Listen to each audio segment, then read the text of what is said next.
係咁，網友嗱，星期一咧嗰啲美國股票啲 AI 股咧有啲下跌嘅，其中個原因係因為一篇文。呢篇文咧講到2028年咧，呢個 AI 啊唔係失敗喎，AI 咧全面成功，可以點樣可以摧毀晒世界經濟嘅？呢個係2028年全球智能危機 ，AI 成功經濟反噬，呢個係嚇。呢篇嘢咧就 Citrini Research 嘅報告邏輯，呢個就係好啦。有呢個女士卓藥套裝啦，有益生菌啦，有維他命啦。嗱，呢個係2個月俾2盒你。呢個天然活性葉酸咧，兩個1個5盒嘢，半價咁滯，688蚊，愛嚟保持個樣靚㗎。佢係特登咁寫嘅。用未來個角度去寫嘅，2028年發生咗咩事？假設目前係2028年6月，回顧嗰個轉接點呢，就喺2025至2027年，呢個就係技術嘅成功，就係經濟崩潰嘅導火線，係對啲系統嘅脆弱性分析，而唔係預測，即係佢覺得。佢唔係預測會，因為咧佢係完全講個制度嘅弱點，點解會可能會造成呢個世界經濟嘅崩塌。危機起點，廉價智能，即係咧從來啊聰明才智都係一樣好稀缺嘅嘢，而家大鑊啦 ！AI 咧令到佢唔值錢，智能變咗通用商品啊！即係點講啊？智能變咗水，變咗空氣，任你用嘅。由輔助工具變咗大規模投入嘅資本，個個都可以用。GPU 生產力 AI agent 獨力執行編輯同合規勞動，企業將人力視為高成本嘅負債。點講啊？呢個 agentic 嘅 AI 即係咩呢？佢幫你執行晒所有嘅嘢，佢唔係淨係俾個意見你，佢幫你執行所有嘅嘢。譬如話，我要呢個去旅行咁，佢同你 plan 咗個行程，同你商量好嘅行程之後呢，佢就會去訂機票、訂酒店book 車，幫你做好晒所有嘅嘢。咁呢個呢，就係同時一間公司入邊呢，好多職位呢。就會俾呢啲 agentic 嘅 AI 咧就取代咗人力咧，變一樣好昂貴嘅嘢。好啦，本文探針係一個自我加速螺旋嘅現象。企業為咗投入 AI 就削減人力啦。AI 落地之後咧，產生嘅效果，好犀利，又再削減人力，於是不停咁循環自動化。新增階段為 AI 騰出空間，企業透過呢一個縮減人力成本，攞啲錢投入高昂嘅 AI 技術，咁結果咧 AI 技術咧提高生產力咯，就唔使請咁多人啦。呢個就係每一次唔使請咁多人咧，又再慳到錢，又再投資 AI， 於是下一次。又裁員，佢係一個螺旋嚟嘅，不停加速嘅。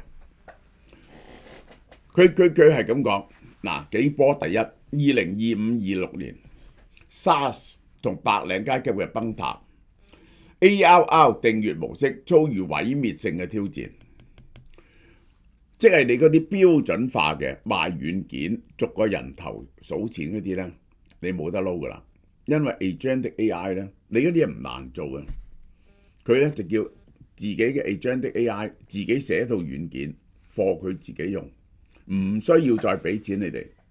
呢個係，所以 Adobe 嗰啲咧，Salesforce 嗰啲咧，冚唪唥冧晒。最近係企業自己整啲軟體出嚟，於是咧你要好平先至有人幫襯。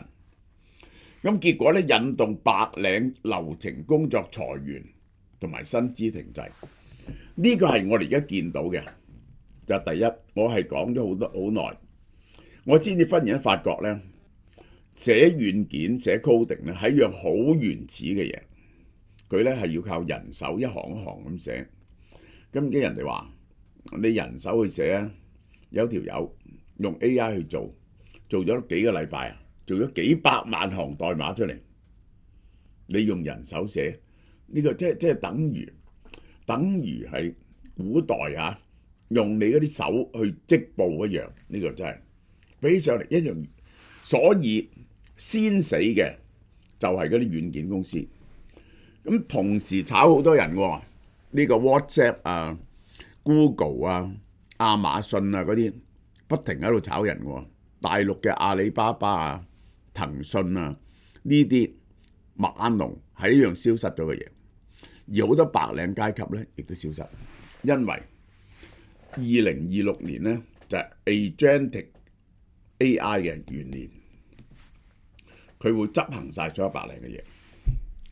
死亡螺旋，我頭先講過呢個係為咗好理性去做，結果就導致毀滅。為咗利潤率削減人力，依賴 AI 削減咗人力，依賴 AI 咧，就會令到嗰啲人咧冇嘢做，消費力弱就壓低咗市場嘅需求喎。如果冇政府干預咧，冇辦法回歸嘅呢一個死亡螺旋。當你炒人嗰陣時咧，嗰啲人嘅收入少咗，佢就買少嘢，於是咧個市場需求弱咗，一級級螺旋落去。如果冇政府嘅干預咧，好高失業率就造成個經濟大衰退。好啦，第二層AI agent 消除咗經濟系統中嘅摩擦成本。咩叫摩擦成本呢？即係你攞唔到最優配啊！即係譬如買保險，邊個保險係對你最有利嘅呢？你唔識，於是咧就揾個中介，個中介咧介紹俾你，咁就好啲。但係嗰個咧未必係最優。而家用咗 AI 咧，佢好快就揾到最好嗰個。嗱，呢啲咧就因為資訊嘅差別，最好嗰張保險單，最適合你嗰層樓，譬如最適合你嘅二手車，咁好多嘢唔使人做啦。我哋使唔使幾萬個保險經紀啊？我哋唔需要幾萬個保險經紀喎。呢啲中介人物咧就自動消失晒。Agent 自動比價，全世界比較，佢哋快到不得了。轉單索賠做得好快，資訊不對稱。呢啲中介層係因為資訊不對稱而有摩擦成本。保險支付外信平台呢啲咁嘅抽租結構徹底瓦解。即係點講啊？連美團都瓦解喎，因為咧將來 agent 咧就可以直接搜索到邊個最啱同你送貨，唔使經過美團去賺30%。好啦，金融放大器連鎖爆發，預計2028年嘅失業率到10.2% double， 白領收入受損，咁咧就冇人買樓咯。私募信貸再融資風險激增，嗱呢個我解釋俾大家聽。私募信貸嘅融資係借咗好多錢俾兩樣嘢，一個就借咗俾 SaaS， 因為咧 SaaS 嗰啲公司咧一向咧就逐個人頭收錢噶嘛，好穩定噶嘛。但係咧佢又冇鋼筋石屎喎，冇實質嘅嘢喎，銀行唔借。私募基金咧就專借俾呢啲軟件公司，一向好過收租嘅。點不知呢啲軟件公司咧而家掛得再融資風險激增，引發銀行信貸萎縮，可能佢係以萬億計喎。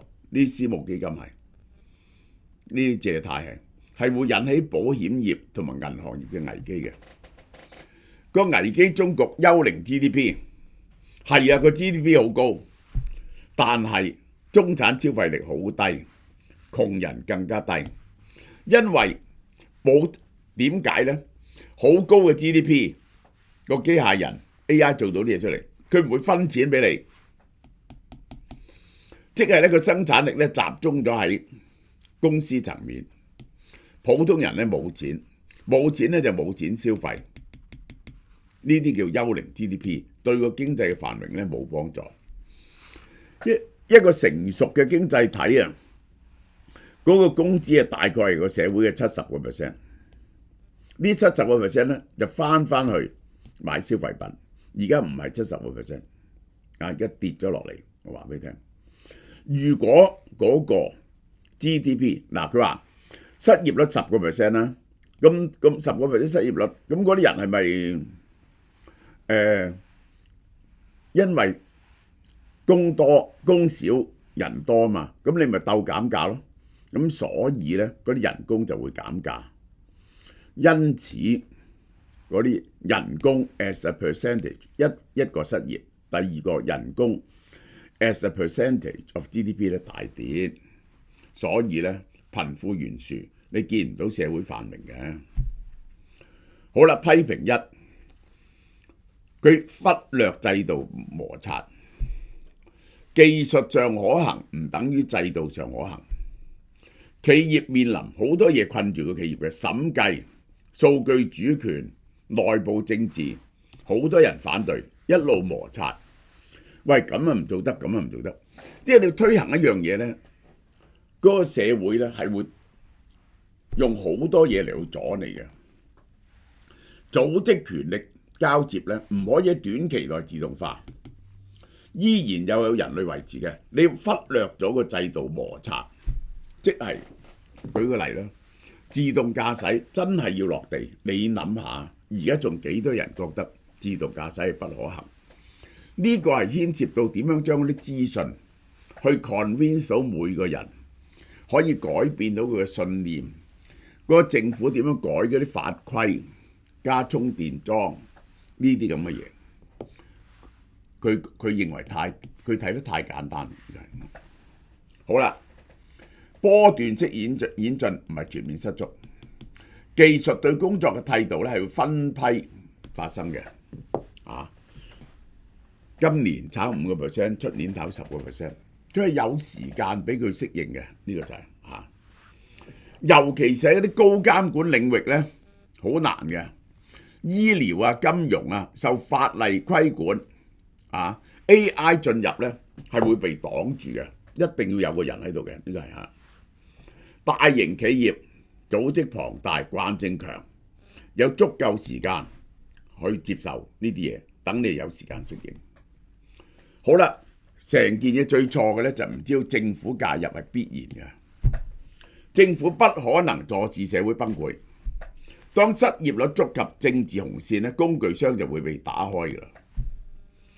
譬如自動式嘅加多啲，用 AI 就要收稅，或者利潤稅，你啲公司太好賺，擴張公共部門就業，政府干預，即係其實政府干預最重要嘅就係，只要好多人失業，政府咧係冇辦法唔出 universal basic income 嘅，即係政府係要派錢，唔可以坐視嗰啲人咧。就係餓死嘅，呢個係好啦。自動化引致通縮，到人工跌咗唔緊要，啲嘢跌得仲一快。點解跌得快？你諗下啦，一個機械人啊，一個頂5個，佢24小時做嘢唔使放工。當呢個社會其實乜嘢都係人工嚟噶嘛，由攞礦開始，逐步嘅人工。都剩翻比起人嚟講咧，係跌咗90%嘅時候咧，個生產力無窮大，而嗰啲嘢咧無窮平。製造服務成本因為自動化技術變得好平，其實係有嚴重通縮。必需品跌價，對沖失業衝擊。當生活必需品大幅度下跌，能夠減輕失去工作帶嚟嘅生存壓力，我都可以咁講。今日要2萬蚊可以生活，過20年1000零2000蚊，即係個生果金咧已經足夠令你生活。衡量福利嘅關鍵係在於可支配資源同埋必需品價錢之間嘅比率。其實你有幾多，你享受緊乜嘢 level 咧，係睇下你有幾多錢，同埋啲嘢賣乜嘢價錢喎。喺極低物價之下咧，傳統認為失業會需求消失嘅觀點有宏觀漏洞，因為咧嗰啲嘢好平嘅時候咧，就多啲人買嘅咯，自然就好啦。廉價智能導致勞動稅下降，政府咧就要收益稅。呢個 Universal Basic Income 係資源分配嘅技術問題，唔係財政上嘅不可能。因為而家譬如香港2萬蚊一個月啦，到咗呢個 AI 全部成熟2000蚊，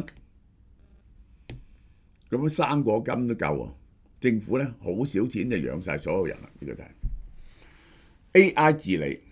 嗱，又有啲新嘅嘢出嚟嘅 AI 咧，要管理嘅合規認證、模型監控、事故處理 AI 嘅嘢，新興嘅制度性工作，剩餘嘅資本轉向確保技術安全同埋穩定。歷史證明咧，新技術喺消滅舊工種嘅時候咧，會有啲創新嘅需求嘅，一定有啲創新需求。問題係幾多嘅啫？當認知勞動力趨零，乜嘢值錢呢？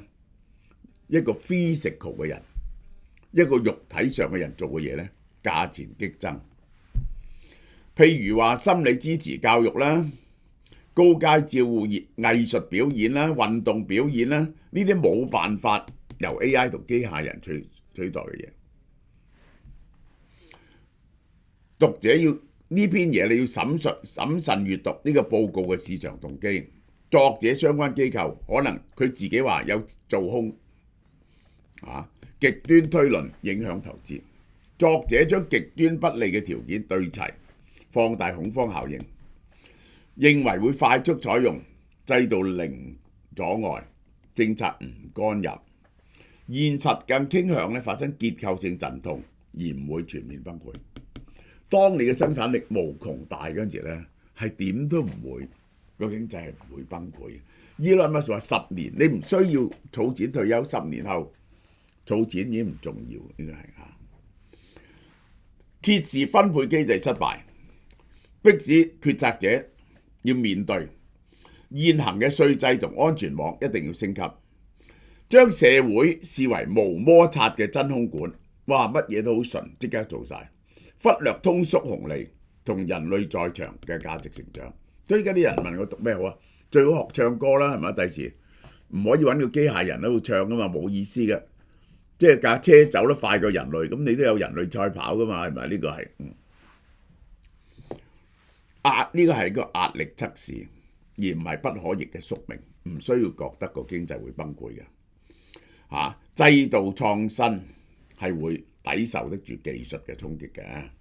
江美儀做咗呢一個代言人，而家咧你買一盒你未買過嗰啲咧，呢盒係特別優待等你嚟買，488蚊，即係你試下食 M&M， 送一個加拿大野生牡丹蝦俾你，價值680蚊，好新鮮、好甜、好好食。隻超越三文魚嘅升級 Omega 我介紹呢隻嘢，佢係韓國 FormBio 出產嘅挪威100% 非魚油，魚油好多，但有新發現，呢種係長鏈單元嘅不飽和脂肪酸，喺北大西洋嘅非魚油，係將人體嘅 ALA 同埋轉化為 EPA 同 DHA， 協同 Omega 3提高好膽固醇，降低壞膽固醇，維護心血管健康。